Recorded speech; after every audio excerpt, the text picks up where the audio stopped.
2018, that's you number 70 in that weird stance. I don't know what that is. Yeah. But it's a stance. Nonetheless, you actually play well out of it. Chase Young is right there. Was Chase Young as hyped up in 2018 as 2019? No, not yet. Not yet. Here you are, Big Ten championship game.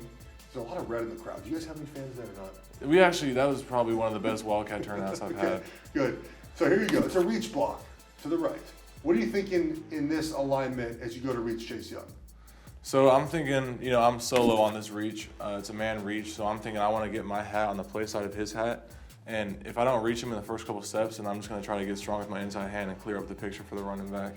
And you do get strong with your inside hand right here as you fire off the ball. The one thing that's impressive about your run blocking is you do a really good job at the first level of your hip contact, kind of exploding on contact. So let's watch that. So you're going to you're not going to rush. One step, second step contact. And you're going to see here, then your hips now have kind of come now, right? And now you're able to wheel them out. Yeah. And then the best thing you do here, which is very important, to not get a holding call, because he comes back inside you, is you keep that inside arm very strong and bent. If you get a little long with that arm, you know that you get a hold hand. This is just a really, really good block, everyone. Here we go. Watch this one time through. Look at this. There's a touchdown here, right? You guys just early in the game. Yeah, that was awesome, man. The stadium was just so loud during that play. There he goes. Yeah, one of the highlights of my career. What are you thinking, like, as you see him pass you, and kind of about right there, you see him. He's got a couple tackles to break still. Yeah. And then like about right there, what are you thinking? He's running downfield. I'm just so turned. Like it's awesome. Like literally, you'd probably go deaf if you were in there too long. It was so loud. It was awesome. Let's get to another play in this game. Okay, so this is really cool. So it's 2nd and 1 here, and you're going to short set and 9 technique, a wide defensive end. Mm-hmm. So let's talk this through here. Most guys here would never think about crossing over like this. And right there, it's a little crossover step, and then getting in position, and then punching with your inside hand, independent hand usage. What's your thought process here on trying to short set a 9 technique? Well, yeah, basically just from paying attention to what the NFL guys say. I think there was a clip of Teron saying something like, anytime I feel most comfortable when I have like a tight 5, and so if I have an opportunity to turn like a wide 9 into a tight 5, then I'm gonna take it. And that was my thought process here, like. He's thinking, I'm going to get off the ball and speed rush, do whatever. But, like, as an O-lineman, the more you can switch up your set and throw off their rush timing, you're going to put yourself in a better position. I think what's also you can really see here, and we're going to see throughout your clips, is your independent hand usage. So there's many ways to punch. Right? There's not one singular way to punch a defense. Some coaches will teach one way. I don't think we should. But here you strike with a near point, right, with the left hand. You kind of miss, though, but you're in good position. How do you drill something like this? Just a lot of repetitions, and just like a big focus on independent hands because, for a long time I was thinking I want to strike with both hands, and that just opens you up to, if one gets taken away, they both get taken away. And so it was just a big emphasis for me. And you mentioned you watch guys like Teron Armstead and things that Duke had done. How are you able to practice that? Because sometimes you can watch things like, I watched this guy do this, but to be able to execute in a game like this, pretty impressive.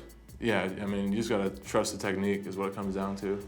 Rashawn Slater, the offensive tackle on Northwestern, sat out this season, but he has a Chase Young film against Chase Young in 2019. What is he going to bring to NFL team? Consistency. Rashawn is so clear about who he is as a person and as a player. He knows his strengths, he knows his areas for improvement, and he really works to operate within his strength wheelhouse. Rashawn is a guy that, again, he opted out this year, and I got the same guy from September all the way until he came back this week and started working after destroying his pro day. So to me, that level of maturity, that level of consistency is an elite trait and characteristic of a really good offensive lineman. So I'm really excited about Rashawn's overall progress this past fall and winter. And I'm excited about his trajectory as a pro. He's going to be a good one for a very long time. Things I like about him on film, obviously in pass protection, I love his independent hand usage. He's able to set, and when Chase Young, whoever else comes in, he's able to use that outside hand and not have to kind of punch with both or fly out the window trying to punch. He's just so patient. Even the run game, he's just very methodical. He's explosive, but just kind of methodical in the way he gets into guys. Let's get to your 2019 Chase Young film, because this is what is going to get you drafted so high. So 1st and 10, so not a high stress situation, but as we're going to see this clip here, you're one-on-one from the snap, right? Mm-hmm. The line is sliding to the right. They're in an even defense, so you're not getting help. Nothing weird's going to happen here. What do you think in 1st and 10? Oh my God, it's Chase Young out there. Give me the top pick in the draft. Is there a mental checklist you have before the snap of how I'm going to go about blocking him? I mean, yeah, for sure. Like for Chase, I knew he was going to have a really good get off, and he's most likely going to go for like a speed rush and try to get hands on the outside. And so number one, I'm thinking I got to get out of my stance and get to my spot.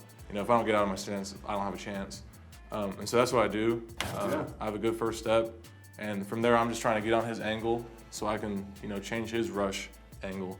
And then he tries to kind of swipe that outside hand. Yeah, and that's why the outside hand has got to go on his outside pec. Yeah. Because if it's any more inside, he's going to get my hand outside pec right there. Tries to get around you. And then I think what you do here that's really good is, so you kind of just play basketball with him, right? Like you need to stay between him and the goal, which is obviously the quarterback. So you're just kind of playing basketball. Your hands are still on him right here. And then can you feel as a tackle that at some point the end has to retrace, so he cannot keep rushing on the corner. How do you sense that he's about to come back now and try to get back into play? You just got to have a feel for it, first of all, knowing the quarterback's launch point and where the quarterback's going to be, after a certain amount of steps, he's about to spin back or try to do something like that. And so, this is something I practiced with my dad a lot back when we practiced basketball, is like putting that hand on the hip and just like feeling them. You have the hand on the hip, you're in control. Here's another pass rep here, 3rd and 4. Not against Chase Young, but still, I think we're going to see here like the independent hands again. Like, what are you aiming for when you are punching? Outside pec, always. When I'm punching with my outside hand, I'm always aiming for the outside pec, just because it lengthens the edge, and then I just have a firm grip with that breastplate too. So if he trouses my arm, I don't have to let go. You're not targeting like nearest point. You're always going to target that pec. Yeah. Yeah. When I go outside. How do you learn this balance? Is that your basketball background? Just like kind of playing basketball and being in this position a lot? Because this is playing defensive basketball, right? It's all you're doing right now. You're playing defensive. Your knees are bent. You get the little little defense happening here. I mean, that's all you're doing right here. Is that where you learn this balance? This balance is just exceptional. A lot of guys don't play with balance like this, especially your age. Appreciate it. Yeah, I mean, it's just shutting him down, and at the end of the day, where the quarterback is, and so you just got to stay between him and the quarterback. So it's all. I mean, you only use one hand here to block him. I think you get the second one on there now. Yeah. So how do you? This is late in the game. You guys are getting your butts whooped, unfortunately. How do you stay motivated in a game like this? I mean, 3rd and 4, quick pass. Like you don't have to. How do you stay motivated to continue to play well when you're down by a lot? I mean, this is my livelihood. Like, it's what I do. It's what I take pride in. So why would I ever, I can't take it down. So you talked about zone, and you like running zone here. So you're a backside cutoff here, and you're running outside zone. So you have to fly off the ball here. You're trying to get that backside linebacker here, and kind of go through that down guy, right, to get up to the linebacker. What's your thought process and your stance here as you get ready to go? You're running to your right here to get that linebacker. Yeah, from my stance, I'm thinking I got to load up this backside foot. That way I can really drive off of it and get a good get off. And then I'm thinking, get into the line and then as flat as possible. Yeah.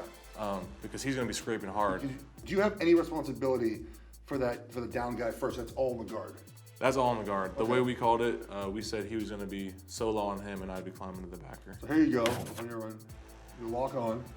Great job. You run your feet, and then you flip your hips like that. When do you feel that moment when it's time to flip your hips? Yeah, just feeling the time of the play, knowing where the running back is. I felt like if I kept running this way, he was going to be able to backdoor me. Yeah. And so I just got to get my hips back on him. Let's watch it from the other angle. You can see you flip your hips there really well here. So here's fires off the ball. You got to run. You get your hands in there. You run your feet. And you flip. Yeah, and right there, I don't want to get backdoored. And so now I'm thinking, get my hips back on him and just keep driving. Clear it up for the running back. So you got so far ahead of him, you thought he might come underneath the back door. You and Creed and Trey and all these guys, Quinn, do a great job of keeping your arms kind of in that area where you're not going to call for holding. People do not understand holding, right? People see the hand on the back of the jersey there. Oh, he's holding it. No, guys, holding is a restriction, and if your arms are bent, if your elbows are bent, you're not restricting anyone, right? You are winning that block. And so when he goes backside here, people will say, oh, it's a hold. It's not a hold. He's in a great spot. It's not restricting him from going anywhere. And then obviously the finish here. So what do you think about when you're trying to finish guys like this? Obviously not every play is a pancake. This is a great finish, not a pancake. How you feeling as you drive this guy down the field? I'm feeling good. I guarantee you he doesn't like that. I drove him down the field and, I'm giving him a little shove after the tackle. So anything I can do to... The shove after is what gets him. Yeah. So are you a talker? You say you talk it all the time? Honestly, no. I don't really talk much unless they started. Here's another one, a backside cutoff, and this is a really tough block for a tackle here. It's just a weird angle, but basically it's almost the same thing you have to do, but you have to go to a man over now, right? So you're running inside zone. What are you thinking here? This guy's kind of a head up with 2-eye on that guard. You want to make sure you don't want to push him into the hole, but you want to help your guard before you climb. Yeah, I don't want to push him into the hole at all, but I know usually with the 2-eye I'd be a little bit more vertical on my track to the backer. But with us pushing the point and him being, all the way over there, I know that I have to get I gotta get going. So I take an angle that allows me to get there, and then I'm just giving a little shove to help the guard out, make sure he doesn't get backdoored. It's important here too that you hit, and it's hard to see here, but it's very important. You hit the hip of the defender.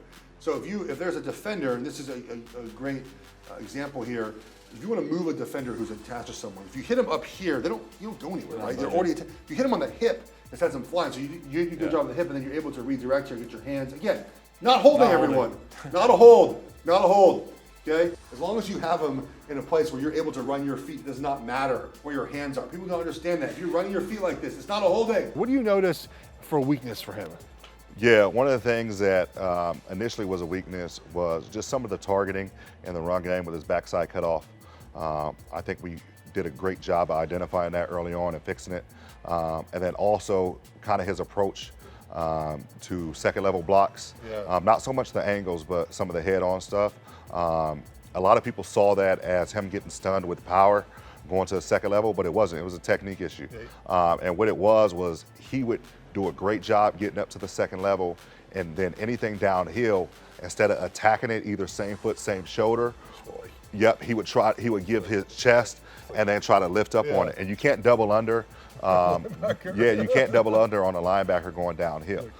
So that's one thing that we made an area of focus, is just his overall tracking and just approach to second level blocks.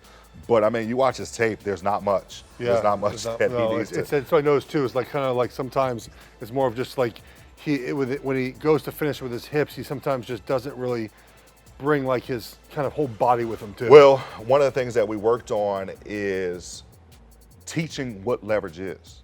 That's one thing that we worked on a lot. So understanding that you either create leverage as pad level, which typically isn't sustainable, or you create leverage with your hands.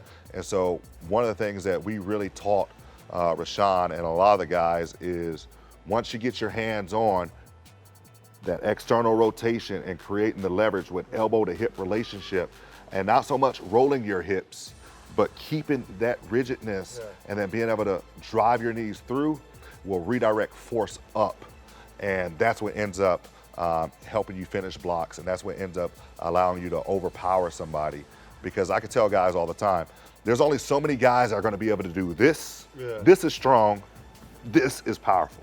And so when we talk about strength and then the functional use of that strength and power and explosiveness, two separate things. You can be strong as hell but not be powerful, and you got to be powerful to play offensive line. You're at Stanford. Early, this is your first game, I believe, 2019. First game left tackle, right? Yeah. The one thing that we had talked to Duke about needing to kind of improve on was second level blocks. And we showed some good ones that you had against Ohio State. And this is not for lack of like power or strength. It's kind of a little bit of you're hurrying to the block and you're not exploding your hips on contact at the right time. When you see a play like this, how do you fix this type of block? Yeah, I mean, you can see like I'm getting in his way, but I'm not really displacing this guy like I want to. And so really it's just technique. I don't explode my hips at all.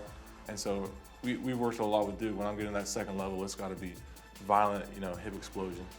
There's a saying that John Wooden has called "Be quick but don't hurry." See how much time you have? You have so much time. Yeah, there's plenty of space. That like we don't, especially in your first game at left tackle, you're all in a hurry. but you have plenty of time to get your feet underneath you. We saw, again, later in the season, you're able to do more of that and get your feet underneath you. This is the only minus, man. This is something I know you and Duke had talked about.